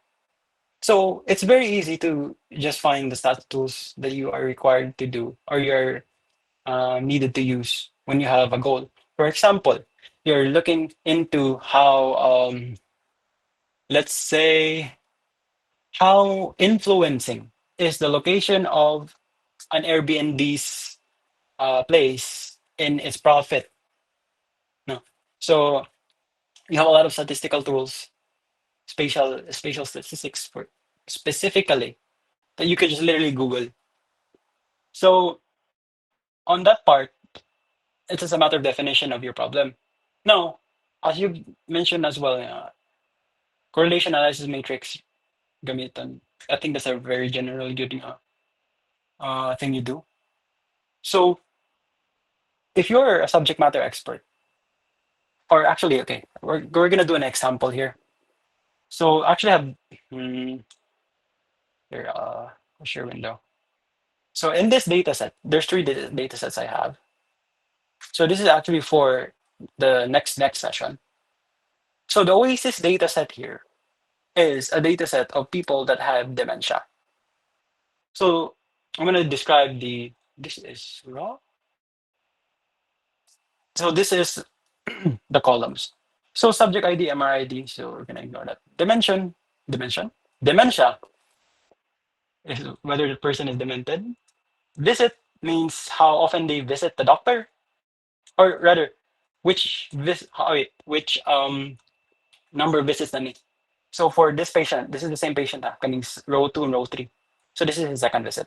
So this is the first visit, this is the second visit. So MR delay means how long in the number of years was that person I think it's days actually.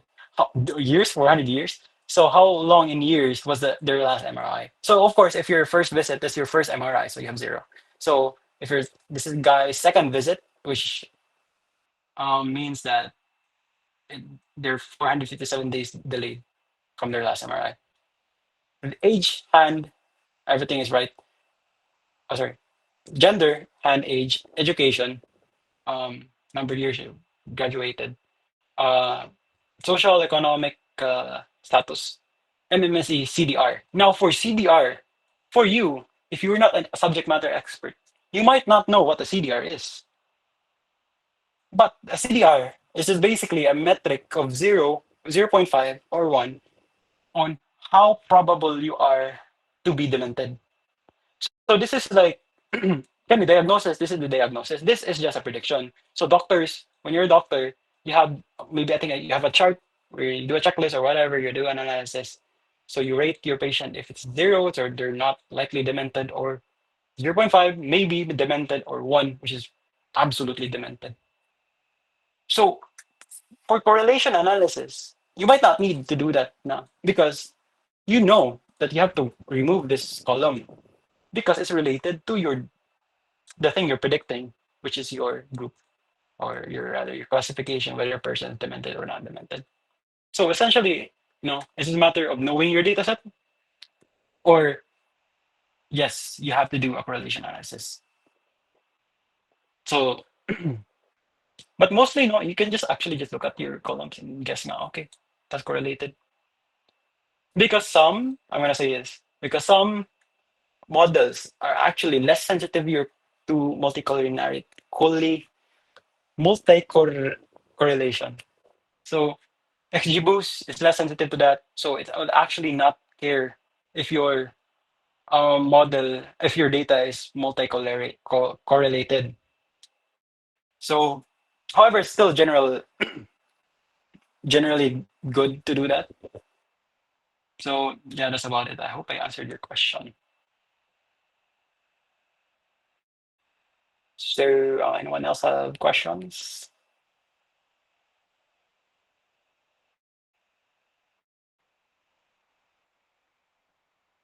Ooh, I'm gonna be reading back. If no one, maybe someone had a question earlier.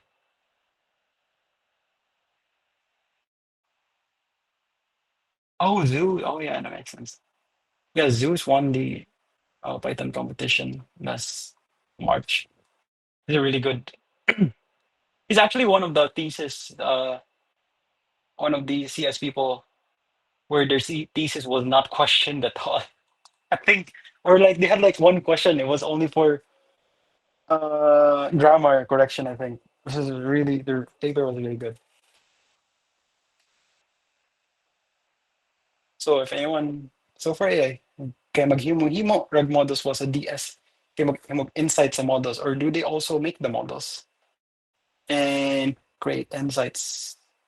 So mostly, I mean, if your boss is, I wouldn't say terror, but like likes to dump problems on you, they might actually also ask you to do the model.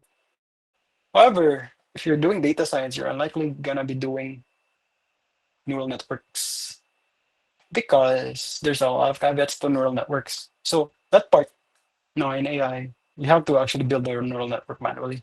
So in data science, you don't have to worry about that. So what also meant by making the models, sorry, is that you're not actually building the model manually, but you're doing a lot in part of the optimization of that model. So since you're in machine learning or AI, you your goal is always gonna be better performance, better performance. So you might actually have to make your model better, diba? So in the AI ML space, what you could do is optimize your model. Now in data science, you could actually be doing the task as well. So I think it's a purely a definition thing. So if we're talking about you're actually going into that job now, I think it really just depends on your employer. But generally, I think it's always just, I think it's just better to not worry about that part because what you're going to be doing mostly is going to be improving your data set. And most of your job as a data scientist is just going to be performing inferences and creating insights. So you shouldn't worry about those things like optimization with parse entry or grid search. You can look into that. It's very cool. I So have yeah, that's something about to it. say with the work part. Oh, yeah, I just got back from what I was doing. That's why I wasn't really For very sure. active. But like Nick, amazing stuff. Really good, in-depth, detailed stuff. I should definitely look at like all the stuff in the notebooks and stuff. Really good Yeah, we're still references. gonna be continuing the notebook. There's still a lot. We're not halfway there. Oh, cool. All right. Yeah.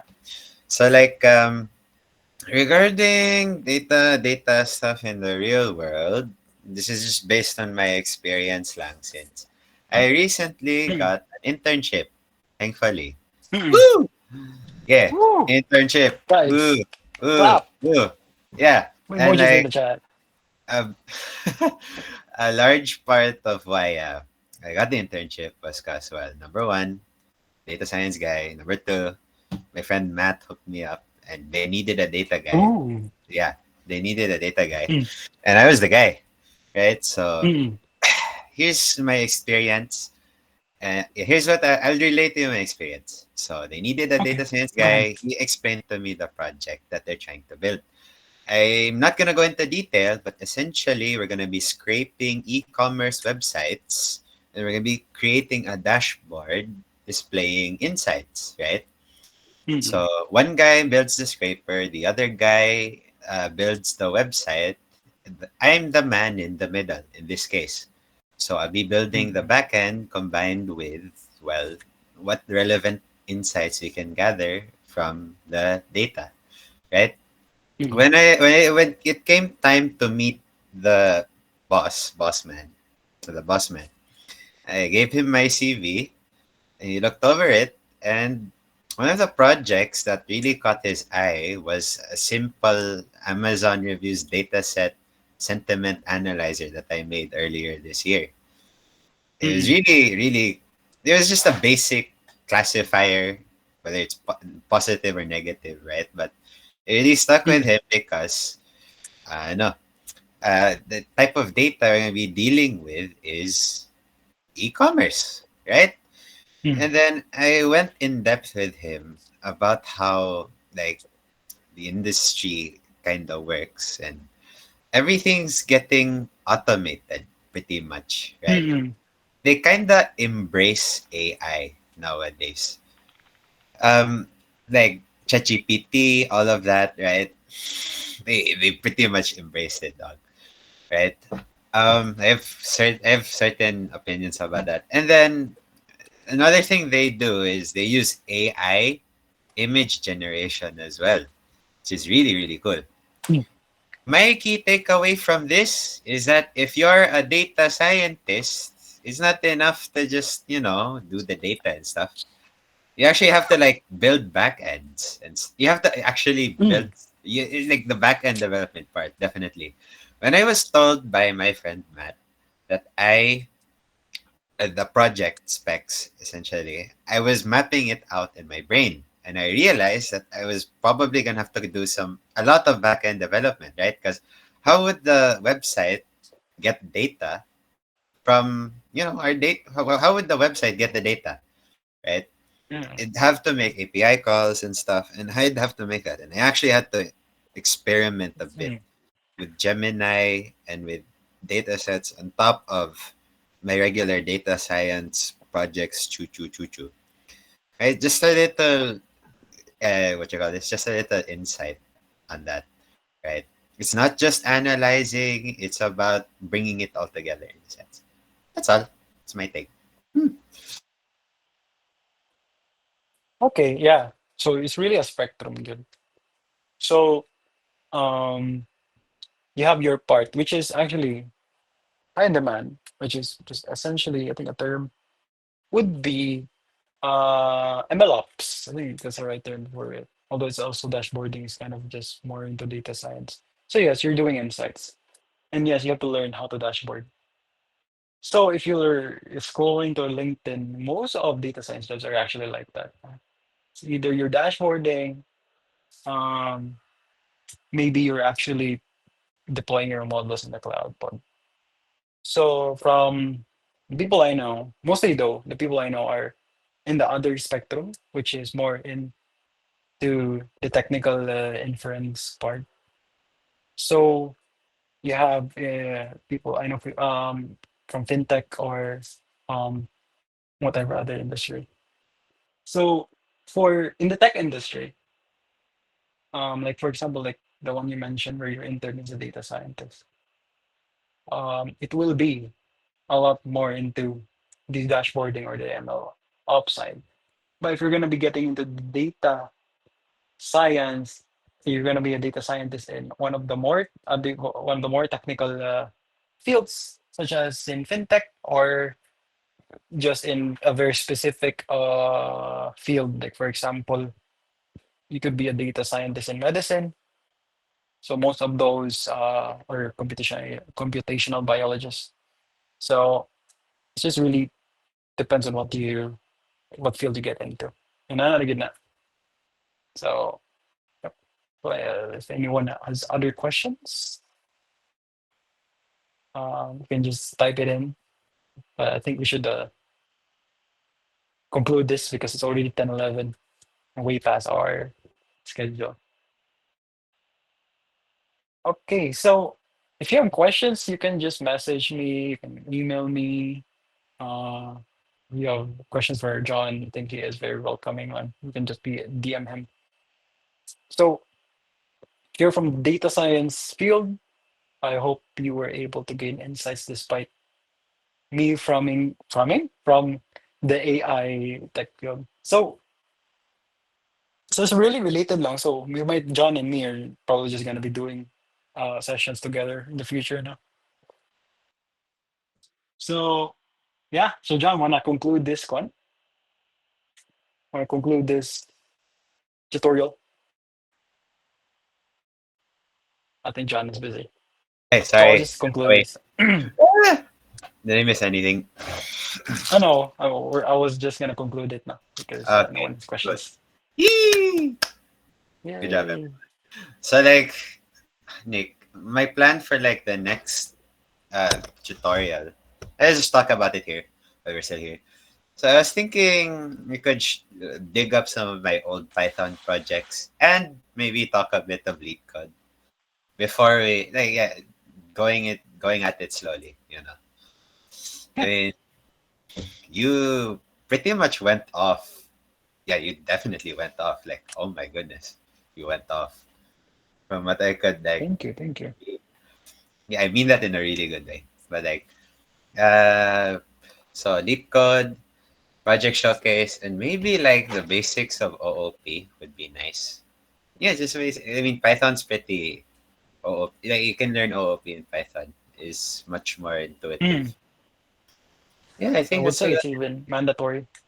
OOP in Python. Sige, Mm, bet. yeah. Then Oh, I if was you're not doing AI. yeah, absolutely, dog, dude. Like everything uses OOP, bro. Uh, Mm. and then yeah, that's it for now. All right. Thank you so much, everyone, for coming. Woo! Thank you so Thank much you, for coming. everyone. We hope you learned something, even if it's just a little bit. Woo! Jared, you still Thank you for recording? joining, though. Thank you for joining. Thank you for joining. Amazing, amazing. Okay, Okay. okay, again, I'm Jared.